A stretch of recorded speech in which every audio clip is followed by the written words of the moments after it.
जब हमें इस बात की समझ मिलती है कि मैं कहने वाली एक ऊर्जा है, चैतन्य सत्ता है, जिसको हम आध्यात्मिक भाषा में आत्मा कहते हैं। हमें आत्मा के विषय में जानना जरूरी है। जैसे हम बात कर रहे थे गुरुकुल सिस्टम की, तो जो हमारे भारत में जो गुरुकुल सिस्टम होता था, वहाँ आंतरिक मूल्यों को जागृत करने के लिए हम कहीं ना कहीं मंत्रों का उच्चारण करते थे, हम कहीं ना कहीं ओम की ध्वनि भी करते थे। अभी भी हम ओम की ध्वनि से ही मेडिटेशन की शुरुआत करते हैं, योगा की भी शुरुआत करते हैं। क्योंकि शारीरिक स्वास्थ्य को प्राप्त करने के पहले हमें मन से स्वस्थ होना बहुत जरूरी है। और जो हम ओम जो मंत्र का हम उच्चारण करते हैं, इसका भी आध्यात्मिक रहस्य ये है कि ओम मैं आत्मा, न ओम मैं, न ओम शांति हम कहते हैं। तो ओम शांति माना मैं, इस शरीर को चलाने वाली एक चैतन्य सत्ता, ज्योति विभु आत्मा, और आत्मा का स्वधर्म है शांति। इसीलिए हम जब ओम की ध्वनि लगाते हैं तो हम आत्म केंद्रित होते हैं, और आत्मा का ही स्वधर्म जो है हमारा तो शांति। हम जिस शांति को ढूंढते रहते हैं बाहरी जगत में, बिल्कुल आवश्यकता नहीं है हमें ढूंढने की। हमें सिर्फ रोज एक महावाक्य अपने जीवन में याद कर देता है कि मैं इस शरीर को चलाने वाली एक चैतन्य सत्ता, पॉइंट ऑफ लाइट, ज्योति बिंदु आत्मा, और आत्मा का जो स्थान है वो कहा कि मस्तिष्क के बीच में, जिसको हम आज्ञा चक्र भी कहते हैं। तो जब हम रोज ये स्मृति अपने बाहरी जीवन में प्लस कर लेते हैं, जैसे आप सुबह बच्चे सभी सो के उठते हैं ना, सो के जैसे उठते 2 मिनट आप अपने बेड पर ही बैठ जाओ और 2 मिनट अपने मन को एकाग्र करो और ये याद करो कि मैं इस शरीर को चलाने वाली एक ज्योति बिंदु आत्मा। इससे क्या होगा? इससे ये परिवर्तन आएगा कि आपकी प्रोग्रामिंग हो जाएगी कर्म करने के लिए कि आप पीसफुल सोल हैं। क्योंकि आत्मा समझेंगे तो क्या होगा, आत्मा की जो गुण है वो भी मर्ज होते हैं। जैसे हम सूर्य कहते हैं तो सूर्य का जो गुण है वो उष्णता है। जब हम जल कहते हैं तो पानी का जो गुण है वो शीतलता है। जब हम अपने आप को आत्मा समझते हैं तो हमारी आत्मा के ओरिजिनल संस्कार होने को साथ होते हैं, जिसमें शांति है, प्रेम है, आनंद है, पवित्रता है, ज्ञान है, शक्ति है, खुशी है। और ये सारी चीजें हम सब कुछ करने के बाद प्राप्त करना चाहते हैं। लेकिन जब हम आत्मज्ञान को कहीं ना कहीं भूल जाते हैं तो इन सभी चीजों को प्राप्त करने के लिए हम क्या करते हैं, टेम्पररी बाहरी जगत में आधार करते हैं। अब जैसे हमारी सबकी आवश्यकता है, हमारा ओरिजिनल संस्कार है शांति। अब आज के समाज में हम देखते हैं अनेक प्रकार के अशांति के कारण हैं। फिर हम शांति प्राप्त करने के लिए क्या करते हैं, तो हमने टेम्पररी कनेक्शन ले लिया कि हम ईश्वर के सानिध्य में जाएंगे, मंदिर में जाएंगे। वहाँ हम क्या करेंगे, ईश्वर को याद करेंगे, प्रार्थना करेंगे, ध्यान करेंगे, उससे हमें शांति मिल जाएगी।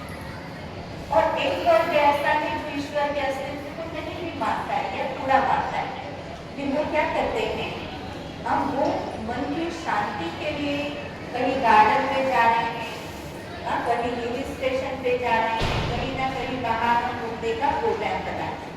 तो ऐसा करते हैं इसलिए क्योंकि हम सोचते जो अशांति है ना हमारे अंदर, वो इन सभी चीजों को करने से कहीं ना कहीं दूर हो जाएगी। लेकिन यदि परमानेंट उसका सोल्यूशन नहीं है, यदि हम सदा काल की शांति चाहते हैं तो ना हम सदा समय गार्डन में रह सकते हैं, ना हिल स्टेशन में रह सकते, ना हम बाहर घूम सकते। हर एक व्यक्ति को कहीं ना कहीं अपने कर्म क्षेत्र पर कर्म करना जरूरी है। और इसीलिए यदि हम कर्म क्षेत्र पर रहते हैं, बहुत पीसफुल, लवफुल, पावरफुल रहना चाहते हैं, तो हमें अपने माइंड को मैनेज करने के लिए ये विचार बहुत जरूरी है कि मैं इस शरीर को चलाने वाली एक चैतन्य सत्ता हो जाऊं। और जैसे ही हम अपने आप को एक लाइट समझते हैं, एक ऊर्जा समझते हैं, तो आत्मा के जो संस्कार हैं हमारे को इमर्ज होते हैं। और आत्मा के जो ओरिजिनल संस्कार हम जब संकल्पों में भी उसको याद करते हैं, शांति, प्रेम, आनंद, पवित्रता, तो इससे हमारी खुशी बढ़ जाती है, इससे हमारे अंदर पॉजिटिविटी बढ़ती है, पॉजिटिव हमारा दृष्टिकोण बढ़ जाता है। क्योंकि जब हम बॉडी कॉन्शियसनेस में रहते हैं तो बॉडी कॉन्शियसनेस के संस्कार क्या है? वो है चिंता, वो है ईगो, नफरत, हिंसा, ये भाव हमारे अंदर जागृत हो जाते हैं जब हम अपने आप को देह समझते हैं। लेकिन आत्मा समझने से हमारा जो भाव है वो बदल जाता है। और जब हम आत्मा समझ करके पढ़ाई भी करेंगे ना, तो क्या होगा? बुद्धि एकाग्र रहेगी। और जब हम बॉडी कॉन्शियसनेस में रह करके पढ़ते हैं तो क्या होता है?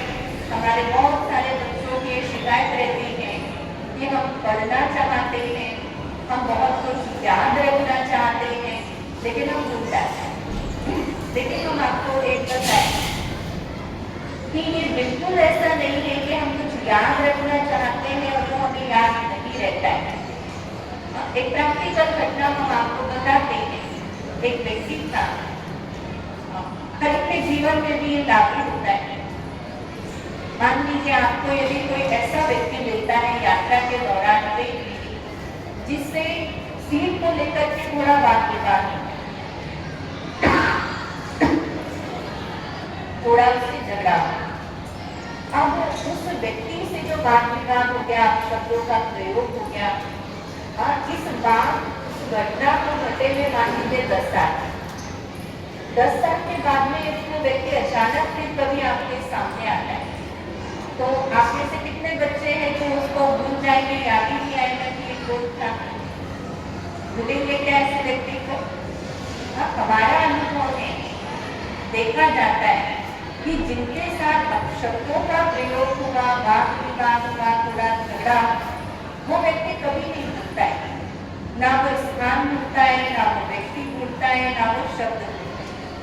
लेकिन हम यात्रा के दौरान ऐसे लोगों से भी मिलते हैं जिनसे हमारे बहुत अच्छे संबंध जुड़ गए थे। बातचीत, लंबी यात्रा में हमने एक दूसरे को सहयोग दिया था, बहुत अच्छी अच्छी बातें की थी।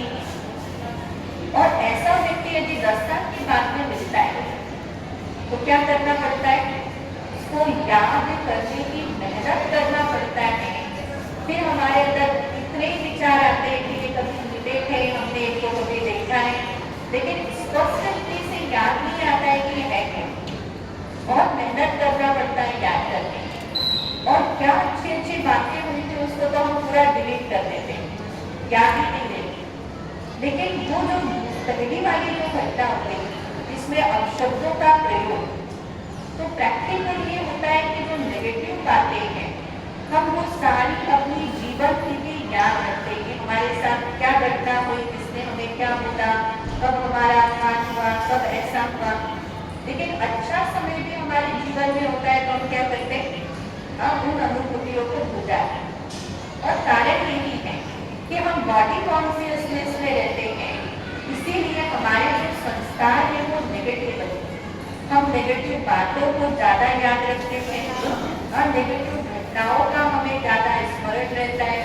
लेकिन सोल कॉन्शियसनेस में रहने से परिवर्तन आता है।